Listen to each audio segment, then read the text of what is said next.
আমি অনুরোধ করব আজকের অনুষ্ঠানের প্রধান অতিথি ডক্টর অপ্রতিম নাগ স্যারকে এখানে এসে বক্তব্য রাখার জন্য ধন্যবাদ।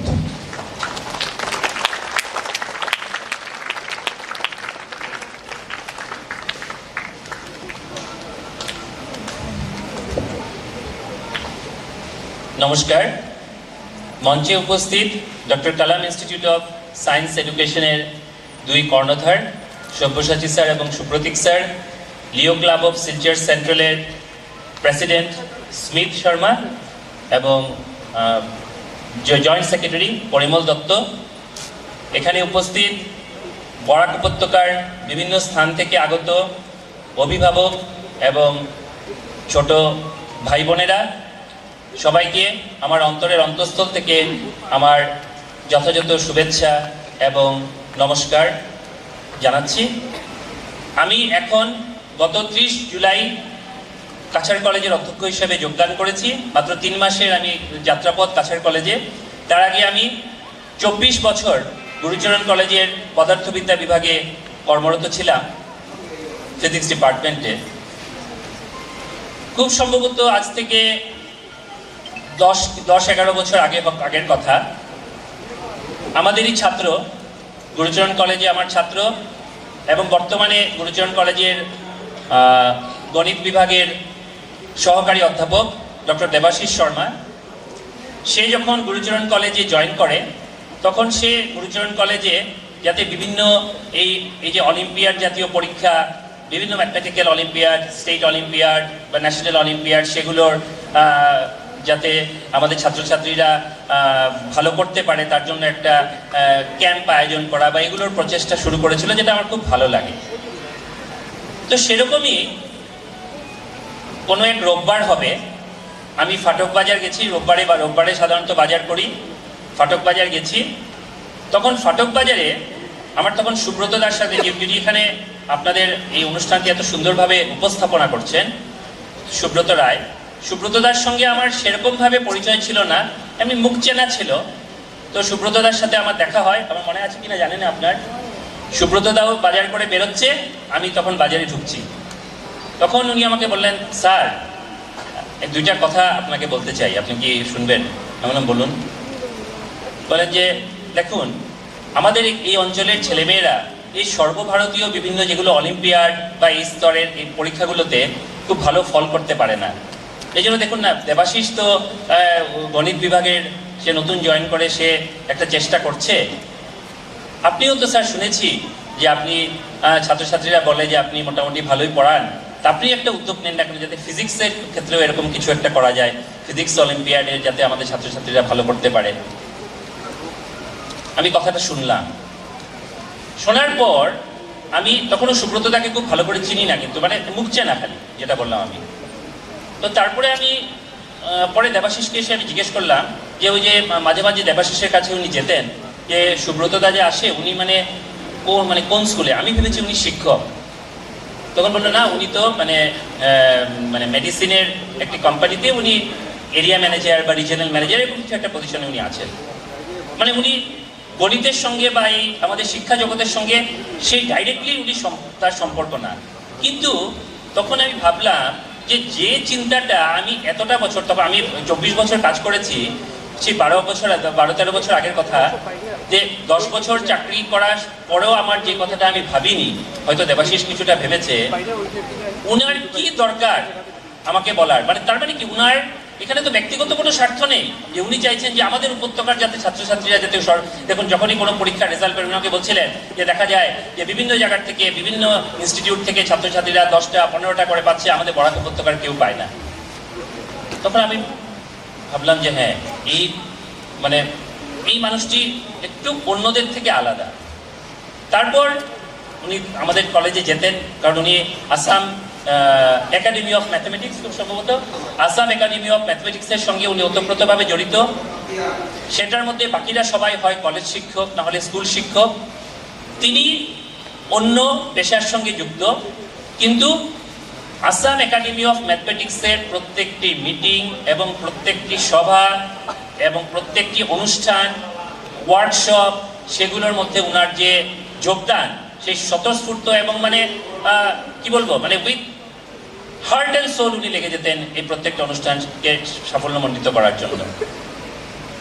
তো এই সুব্রত দা সঙ্গে কথা প্রসঙ্গে আমি জানতে পারি কালাম ইনস্টিটিউট অফ সায়েন্স অ্যান্ড এডুকেশনের কথা। আমি যখন কলেজে যেতাম, আমার বাড়ি দেবদূতের কাছে, যখন কলেজে যেতাম তখন দেখতাম এই চার্চ রোডে কালাম ইনস্টিটিউট অফ সায়েন্স এডুকেশন লেখা। আমার দেখে প্রথমে মনে হয়েছিল যে এরকম তো বিভিন্ন প্রতিষ্ঠান বিভিন্ন জায়গায় গজিয়ে ওঠে, সেরকমই আরেকটা প্রতিষ্ঠান। একটু খোঁজখবর নিলাম, সুব্রতদার থেকে জানতে পারলাম কর্ণধার সব্যসাচী দাস মঞ্চে বসে আছেন, এনআইটি শিলচরের থেকে পাস আউট। এনআইটি শিলচর থেকে পাশ করলে কিছু মানে পাশ করার আগেই মোটা অঙ্কের মাইনের চাকরির অফার এসে যায়। উনি সুন্দর খুব ভালোভাবেই সেরকম একটা চাকরি নিয়ে চলে যেতে পারতেন। আরেকজন কো-ফাউন্ডার সুপ্রতীক, সেও কোনো একটা সরকারি চাকরির ভালো ছাত্র ছিল, পরিসংখ্যান বিদ্যা বিভাগের স্ট্যাটিস্টিক্সের, সেও কোনো একটা সরকারি চাকরি নিয়ে সুন্দর জীবনযাপন করতে পারত। কিন্তু না, তারা অন্য কিছু একটা ভাবলো, যে ভাবনাটার মধ্যে আর্থিক অনিশ্চয়তা কিন্তু ছিল। আর্থিক অনিশ্চয়তা পুরোদমে ছিল, কারণ হচ্ছে বিভিন্ন প্রতিষ্ঠান রয়েছে, তাদের সঙ্গে কম্পিট করতে হবে এবং আমাকে প্রমাণ করতে হবে যে what I am doing it from my heart, I am doing it something different from the others. এবং এই যে গত 26শে অক্টোবর যে মেধা পরীক্ষা, যে স্কলারশিপ পরীক্ষা কাছাড় কলেজে হয়েছিল, সেটা আমি একবার দেখতে গিয়েছিলাম। যে ভিড়, সেটা আমার তো মনে হয় যে আমাদের যেগুলো চাকরির যে পরীক্ষা হয় বা হায়ার সেকেন্ডারি যখন ফাইনাল পরীক্ষা হয়, তখনও কাছাড় কলেজ, জিসি কলেজ এগুলো সেন্টার থাকে, সেটাতে যে ভিড় হয় সেই ভিড় থেকে অনেক গুণ বেশি ভিড় সেদিন ছিল। কারণ আপনারা সবাই এই কালাম ইনস্টিটিউট অফ সায়েন্স এডুকেশনের এই স্কলারশিপ টেস্টে মানে আপনাদের সন্তানদেরকে এখানে মানে পরীক্ষা দেওয়ানোর জন্য আপনারা সবাই এসেছিলেন। কিছু একটা তো কালাম ইনস্টিটিউট অফ সায়েন্স এডুকেশন সম্বন্ধে আপনাদের কাছে জানা ছিল, যার জন্যই আপনারা এখানে এসেছিলেন এই পরীক্ষাটা দেওয়ার জন্য। এখানে যদি স্কলারশিপ পাওয়া যায়, এখানে পড়ার সুবিধা হবে। কালাম ইনস্টিটিউট অফ সায়েন্স এডুকেশনকে আমি যখন জানলাম, আজকেই আমার সব্যসাচী স্যারের সাথে হয়তো প্রথম মানে পরিচয় হলো, তার আগে আমি নামটা শুনেছি, Sabyasachi sir is doing something great for mathematics, এটা আমি শুনেছি। এবং শুনেছি আমার পরিচিত পরিমণ্ডলেও অনেকেই ওনার এবং সুপ্রতীক স্যারের যে এই যে গড়া এই শিক্ষানুষ্ঠান, এই শিক্ষানুষ্ঠান থেকে উপকৃত হয়েছে। 2 বছর আগের কথা, আমার খুবই ঘনিষ্ঠ আমার দাদা, যদিও রক্তের সম্পর্ক নয়, আমার দাদার ছেলে, সে ম্যাট্রিক পরীক্ষা পাশ করার পর সে পুরো বিভ্রান্ত, সে কি করবে। সে অঙ্ক ভালো মানে অঙ্ক ভালোবাসে, কিন্তু সে করতে পারছে না, কি করবে। মানে দাদাও চিন্তিত, 91 না 92% পেয়ে পাশ করেছে ম্যাট্রিক, কিন্তু তারপর সে পুরো কনফিউজড। আমার ঘরে যখন এসছে, আমার স্ত্রী ওকে দেখে বললো যে ও তো মানে সে কি করবে আমি তো বুঝতে পারছি না, মানে এটা আমার ভয় লাগে ওকে দেখলে, আমি বুঝিয়ে হতে বলতে পারছি না। মানে সে টোটালি কনফিউজ, সে ম্যাথামেটিক্সে কি, ম্যাথামেটিক্স তো আমি মানে পারবো না, ম্যাথামেটিক্সকে আমি এদিকে ম্যাট্রিকে ম্যাথামেটিক্স এবং অ্যাডভান্স দুটোই ভালো নম্বর পেয়েছে, কি করা যায়। দাদা তো খুব চিন্তিত। আমি তো হঠাৎ আমার মনে হলো, আমি সব্যসাচী বাবুকে চিনতাম না, আমি সুব্রতদার কথা মনে হলো, কারণ আমি জানি যে উনি কোনো কাজে যে কাজ উনি দেন, উনি খালি এই কালাম ইনস্টিটিউট কেন, উনি ভাবিকাল থিয়েটারের সঙ্গে যুক্ত। থিয়েটারটা যখন করেন, সেটাকে একদম মানে পুরো নিজেকে মনে প্রাণে ওটার মধ্যে ঢেলে দেন। যখন উনি গান ফেসবুকে ওনার গান আমি শুনি, এই গানটার মধ্যেও পুরো নিজেকে নিয়োজিত করে দেন, কারণ এই মানুষটা বিকজ হি ইজ কমিটেড। এরকম মানুষ বিরল, আমি বলছি তো এই মানুষটা বিরল। ওনার কাছে আমি ওনাকে পাঠিয়ে দিলাম এবং উনি আলটিমেটলি ওই ছেলেটাকে কালাম ইনস্টিটিউট অফ, আমি আজকে নাম নিচ্ছি না তার, হয়তো এখন সে যদি এখানে থাকে আমি জানি না, সে হয়তো মানে তার নামটা নিলে হয়তো ব্যথিত হতে পারে, পুরো জীবনটা বদলে দিয়েছে কালাম ইনস্টিটিউট অফ সায়েন্স এডুকেশন। এবং এই দাদা বলেছে, আমাকে এসে বলেছে, তুই আমার থেকে বয়সে ছোট, কিন্তু আমার মনে হয় যে তোকে আমি পায়ে ধরে প্রণাম করে। বলছি আমি কি করলাম? বলে তুই আমার ছেলেটাকে, মানে ও তো প্রায় মানে পুরো ডিরেক্ট হয়ে গেছিল, ওকে লাইনে এনে দিয়েছি। আর ওই মানুষটার সঙ্গে যে আমাকে পরিচয় করে দিয়েছিলি, এই মানুষটাই কিন্তু আমাকে ওই জায়গায় নিয়ে গেছিল, যার জন্য আমার ছেলে আবার কিন্তু পুরো ট্র্যাকে এসে খুব ভালোভাবে হায়ার সেকেন্ডারি পাস করেছে। আপনার হয়তো মনে আছে সুব্রত। তো এই হচ্ছে গিয়ে, তো এরকম একটি ইনস্টিটিউট, যে ইনস্টিটিউট পুরো with whole hearted dedication for mathematics, physics, chemistry এই সাবজেক্টগুলোতে ছাত্রছাত্রীদের জন্য মন প্রাণ জান দিয়ে দেয়, তো সেখানে নিশ্চয়ই তার ফল আমরা চোখেই দেখতে পাবো।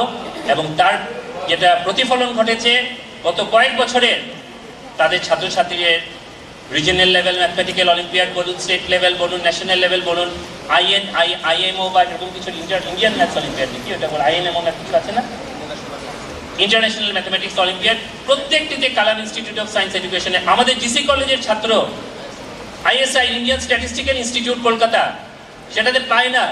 নর্থ ইস্ট থেকে একমাত্র ছেলে জিসি কলেজ থেকে পেল, শুভদীপ, আমাদের ডাইরেক্ট ছাত্র, সেও কালাম ইনস্টিটিউট অফ সায়েন্স এডুকেশনের থেকে হাতে করা।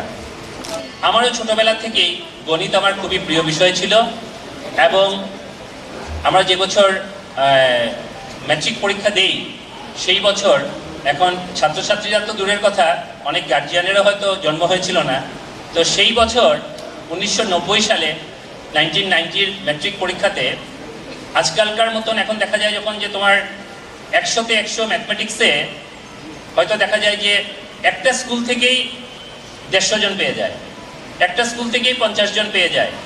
তো সেই সময় আসামের মধ্যে মাত্র 4 জন, এন্টায়ার স্টেটে মাত্র 4 জন জেনারেল ম্যাথমেটিক্সে 100 থেকে 100 মানে পেয়েছিল, এবং তার মধ্যে আমিও একজন ছিলাম। এবং সেটা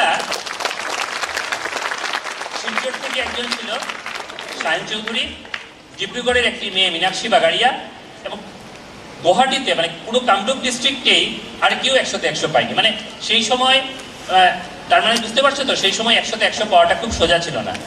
এবং তারপর যখন হায়ার সেকেন্ডারিতে, যখন ম্যাথমেটিক্স হায়ার সেকেন্ডারিতে যখন পড়ি, তখনও সেবার স্টেট হাইয়েস্ট পাইনি ম্যাথমেটিক্সে, কিন্তু কটন কলেজের মধ্যে হাইয়েস্ট মার্কটা আমি পেয়েছিলাম।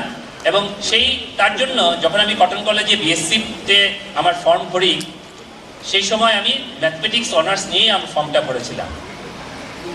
সেগুলো দিনের কথা মনে পড়ছে, তার জন্য মনে হলো গল্পের ছলে তোমাদের সাথে বলি। সেদিন সকালে যখন আমি অ্যাডমিশন নিতে যাব, তখন আমার মা বললেন যে ম্যাথমেটিক্সে পড়বি না ফিজিক্স পড়বি? তখন আমি বললাম ম্যাথমেটিক্সে তো ফর্ম ভরে দিয়েছি। তো উনি আমাকে বললেন যে ফিজিক্সে হলে, উনি কিন্তু সায়েন্সের ব্যাকগ্রাউন্ডের মানুষ না, উনি আর্টস ব্যাকগ্রাউন্ডের মানুষ। উনি বললেন যে ফিজিক্স হলে প্র্যাকটিক্যাল সাবজেক্ট আছে, তো প্র্যাকটিক্যালের জন্য একটু কম পড়তে হবে। আর আমি সবসময় এত মানে মানে মানে খুব একদম যে 12 ঘন্টা 13 ঘন্টা পড়াশোনা করা, সেটা আমার আমার ইয়েতে ছিল না, সেটা সব অভ্যাস আমার ছিল না। তো কম পড়লে হয়ে যাবে। মা বললেন প্র্যাকটিক্যাল আছে, আমি বললাম হ্যাঁ প্র্যাকটিক্যাল তো আছে, তো প্র্যাকটিক্যালগুলোতে না পড়লে হবে ওইরকম ভেবে, আর মা বলেছে তার জন্য আমি সেই গিয়ে যখন অ্যাডমিশন নেওয়ার সময় আমি ম্যাথমেটিক্স চেঞ্জ করে ফিজিক্স নিয়েছিলাম। তোমাদের সবাইকে যারা এখানে এই পরীক্ষাতে স্কলারশিপ পরীক্ষায় ভালো ফল করবে, এবং তাছাড়াও যারা হয়তো স্কলারশিপ পাবে না, তাদেরকেও বলবো যে কোনো আজকে একটা পরীক্ষায় তুমি পাওনি মানে যে তোমার জীবন শেষ, সেটা কিন্তু নয়।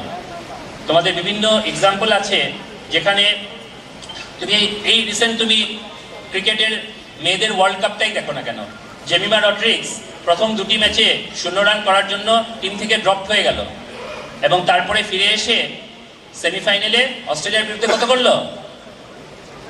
সেমিফাইনালে অস্ট্রেলিয়ার বিরুদ্ধে দুরন্ত সেঞ্চুরি করে ভারতকে ফাইনালে নিয়ে গিয়ে আলটিমেটলি ভারত চ্যাম্পিয়ন হলো।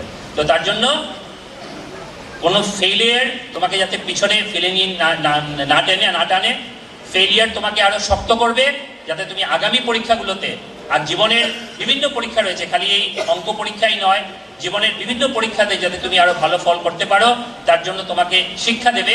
কারণ সেই তুমি যখন একটা পরীক্ষায় সাফল্য পাবে না, কেন তুমি সাফল্য পাওনি সেটাকে তুমি অ্যানালাইজ করবে, এবং তার মাধ্যমেই তুমি কিন্তু পরবর্তী পরীক্ষাগুলোতে সাফল্যের যে তোমার চাবিকাঠিগুলো সেখান থেকেই তোমার বেরিয়ে আসবে। আমি যখন এখানে মঞ্চে বসেছিলাম, সামনে দেখছিলাম এপিজে আব্দুল কালামের সেই একটা বিখ্যাত উক্তি, যে সাকসেস তখনই হবে যখন যেটা তোমার সিগনেচার সেটা তোমার অটোগ্রাফে রূপান্তরিত হবে। আর যেটা আমরা সিগনেচার দিই তার জন্য যখন পেছনে পেছনে তোমার মানুষ আসবে, সেটাকে অটোগ্রাফ হিসেবে দেওয়ার জন্য, সেটাই হচ্ছে সাকসেসের মানে প্রমাণিত হবে যে ইউ আর সাকসেসফুল। আমি আশা করি এবং ঈশ্বরের কাছে ডক্টর এপিজে আব্দুল কালামকে আমার সামনে থেকে দেখার সৌভাগ্য হয়েছিল। খুব সুন্দর উনি বক্তৃতা রাখতেন। আসাম ইউনিভার্সিটিতে যখন উনি এসেছিলেন তখন আমরা জিসি কলেজ থেকে ছাত্র নিয়ে গিয়েছিলাম। ওনাদের সঙ্গে আমার মানে একদম এরকম ইন্টারাকশন হয়েছে, ছাত্রছাত্রীদের সঙ্গে টিচারদের সঙ্গে উনি ইন্টারাক্ট করেছিলেন। এত সুন্দরভাবে কথা বলেন, মানে ঋষিতুল্য মানুষ। তো আমি ওদেরকে ধন্যবাদ জানাই যে ওনার নামে, যে সাধারণত আমরা যখন কোনো একটা ইনস্টিটিউট করি আমাদের মার নামে বাবার নামে আমরা করার চেষ্টা করি, কিন্তু they have chosen the right name doctor Kalam. যখন এই নামটাই দিস, ওনার ইগনাইটেড মাইন্ডস একটা বই আছে, this name is enough to ignite your minds, that very when you feel that where you study Kalam Institute of Science Education, এই নামটাই কিন্তু তোমাকে একটা আলাদা এনার্জি দেবে, and that will ultimately lead you to further success in life. বাচ্চারাই হচ্ছে আমাদের দেশের ভবিষ্যৎ। সকালবেলা একটা অনুষ্ঠান ছিল, সেখানে আমি বলেছি যে ভারত এরকম একটি দেশ যেখানে হাইয়েস্ট নাম্বার আমাদের ইউথ পপুলেশন, বিলো 30 আমাদের 60% অফ দি পপুলেশন। তো তোমাদের মধ্যেই ভবিষ্যৎ ভারত লুকিয়ে আছে এবং তোমাদের মধ্যে দিয়েই আমাদের ভারত একদিন জগৎ সভায় শ্রেষ্ঠ আসন লাভ করবে এবং এর মধ্যে কালাম ইনস্টিটিউট অফ সায়েন্স এডুকেশনও তার একটি অবদান রেখে যাবে এবং সেই অবদান চিরস্মরণীয় হয়ে থাকবে। এই বলে সবাইকে ধন্যবাদ জানিয়ে এবং যারা আমার গুরুজনেরা রয়েছে এখানে সবাইকে আমার নমস্কার জানিয়ে আমি আমার বক্তব্য শেষ করছি। ধন্যবাদ।